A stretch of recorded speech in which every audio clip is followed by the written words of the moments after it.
Well, happy Friday, hockey fans, Devils fans. What a huge win last night it was for the New Jersey Devils. A young, upcoming team with a lot of upside, a lot of potential, mix of veterans and rookies. And I tell you, that was one hell of a rivalry game last night. That was a good little preview of what the playoffs could really be. And I tell you here on Heads Up Hockey, you just don't know when your team's in a bit of a slump that the best that could be brought out of you is usually when you play your most hated rival. And I will say, once again, when you have a hated rival like the New York Rangers or whoever your favorite team is, it's good to play them, because when you play too many non-Eastern Conference or Western Conference teams and you haven't played your heated rival in a while, things feel new, fresh, heated, and exciting. And I will say this, yes, the Devils still have a really good goals forced to goals allowed ratio, but the last 10 games, the Devils really needed this, big, juicy, spicy matchup. They really had to, because they just, they weren't really doing enough to get an early lead and sustain it. Yes, this team has broken the record in comeback wins in franchise history with 23 and counting. That is amazing. The Devils have 102 points on the season in the standings. They're currently a point behind Carolina, but whatever happens. But like I said, this team is young and they're learning a lot through this learning curve. And guys like Dougie Hamilton, Eric Holla, Tomas Tatar, you look at Vitek Vanacek, who's been there. And some guys haven't gone far enough. Some guys have gone far enough in the playoffs in their respective careers. And, when you play a team like the New York Rangers, they're, 24 minutes by train, separating Prudential Center from Madison Square Garden, Penn Station, New York, that is. And that is a rivalry on steroids. The prices were outrageous, of course, especially with both teams going to the playoffs. I will tell you that. Vitek Vanacek played his A+ game. He could bring minus that one defensive error. So usually I'd give that A+, but it was more so an A effort. But other than that, the Devils with Eric Holla scoring a not-so-sexy goal, which you need this time of year, those not-so-sexy goals, and having the time on the power play. When you convert that one goal within the last couple of games left in hand is a really, really good feeling. To be a power play learning team. And the Devils looked like they were just shooting high volume, high quality shots. And I don't mean to pump my own tires, but I did write an article about this on Pucks and Pitchforks, that the Devils needed to cut back on quantity of shots. I mean, not quantity of passes, but more so quality shots. And those quality shots were coming last night. And they were forcing Igor Shesterkin to face every shot possible from the get-go. And when you put a goaltender on their feet like that, and on their head, and on their side, you're going to fatigue that goaltender and their defense and make them think a little too much. And that is a good thing, because you can also outsmart your opponent.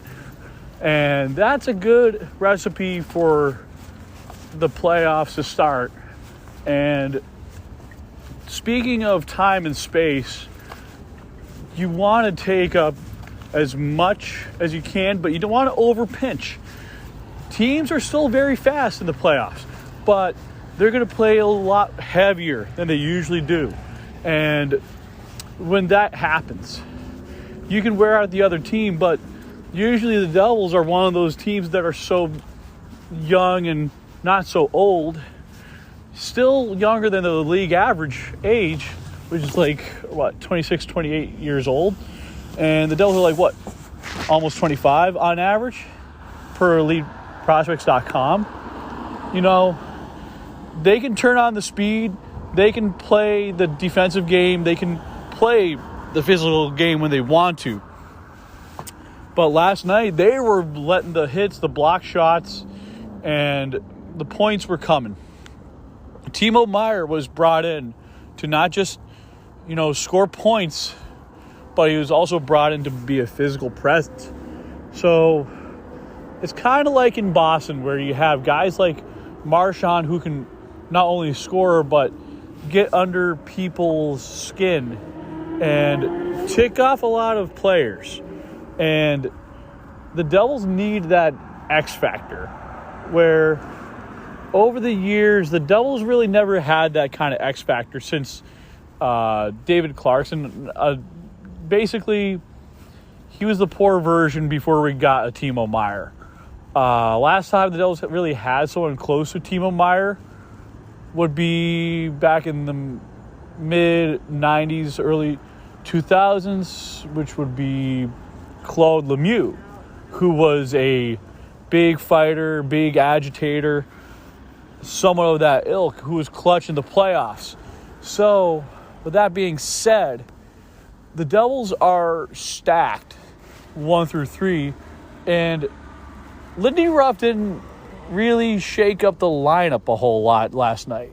He left it the way it was for majority of the time, and the team was in synchronization, and that is a key variable. So whenever you leave that team intact on the ice, whether it's your defense pairing or your forward core, you let your goaltender know that he can trust those guys in front of him at all costs.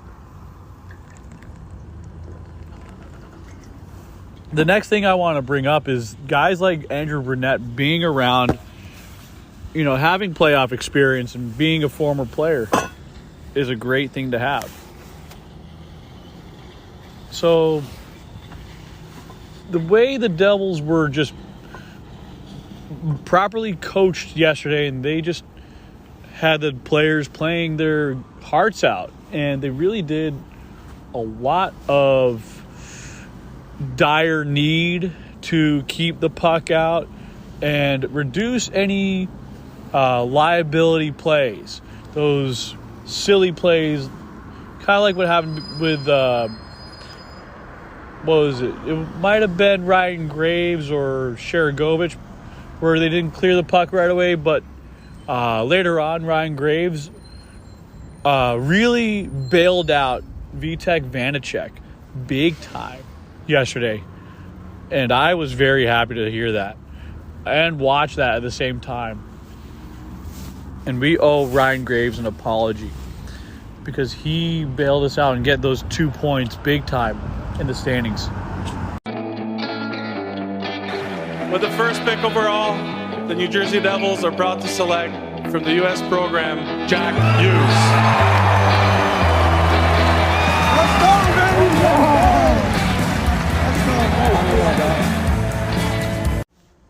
So the way they played was a physical, up-tempo, high-octane speed game. They were able to wear out the Rangers in the defensive zone, the neutral zone, and the offensive zone. Basically, there was a game plan going into that game. The Devils really looked like they were really determined to get those 2 points big time. And it just was only a matter of when the Devils would have a guy like Kevin Ball play those big minutes and I couldn't be any happier for a guy like him who's really digging this New Jersey Devils defensive pairing. And he just looked very comfortable in his own zone, in his own skin. And for a guy of his size and his age, he's going to be around for a while if the Devils do keep him. And the Devils need a guy like Topias Vilen, who's more of a stay-at-home defenseman, and the Devils need that kind of defenseman because Luke Hughes is going to be the guy who's going to be the offensive defenseman who can play two-way when he plays a more rounded defensive game. And so with that being said, the roster will be expanded soon for the playoffs. The Devils will see what they can do to improve their outcome in the first round. Whether it's a team like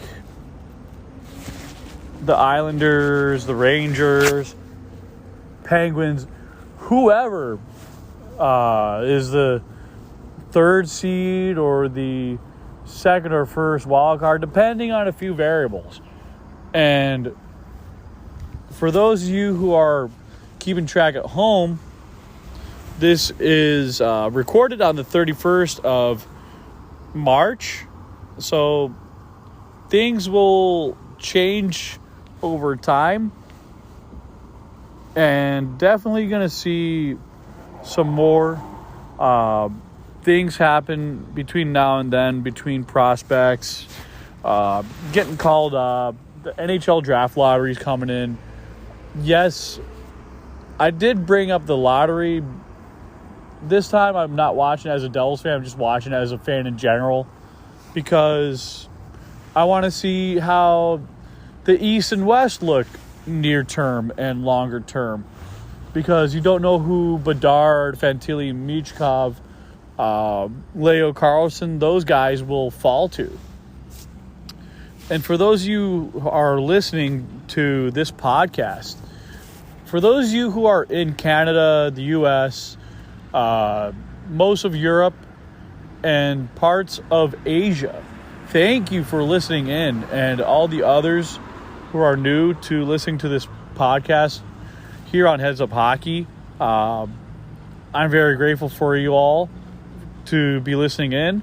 And it's a great thing to have. And also, on YouTube, please like and subscribe and give me 5-star rating and help the podcast grow. And I could have been more excited because over the past 5 years, minus the one this year, I've been archiving a lot of the downside of the Devils seasons. And it's very meaningful to me and guys like Trey Matthews and Neil Villapiano who do Locked on Devils and Devil State of Mind podcast. There are so many new Devils podcasts now. Shout out the Devil podcast, The Trap. There are so many that I can't even remember off the top of my head. I have to look at a laundry list. And because the Devils have built so much success this season, and the younger generation's kicking in, which is great because for a guy like me, it brings more perspectives. It brings a new joy and, Devils fan entertainment and, bringing not just news and editorials, but some different perspectives across the way that the Devils are improving their window to potentially win a Stanley Cup. And I'm going to do this podcast for as long as I live and as long as I have time and as long as my voice is here.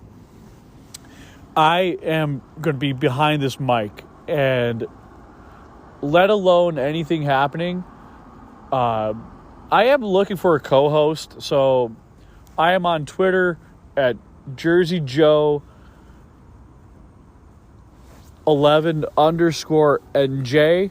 And yes, I'm on Twitter at Joe of Jersey. So there's an underscore then it is JOEOFJERSEY.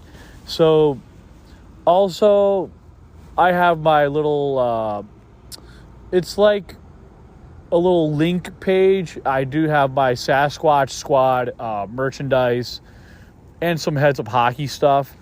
If you want to support me and the podcast, I also have a Venmo that if you want to tip me there, go ahead. But I'm more than happy to talk to you, the listeners, here on Heads Up Hockey. So thank you, and please comment, like, and subscribe. Thank you. Have a great day. Let's go Devils.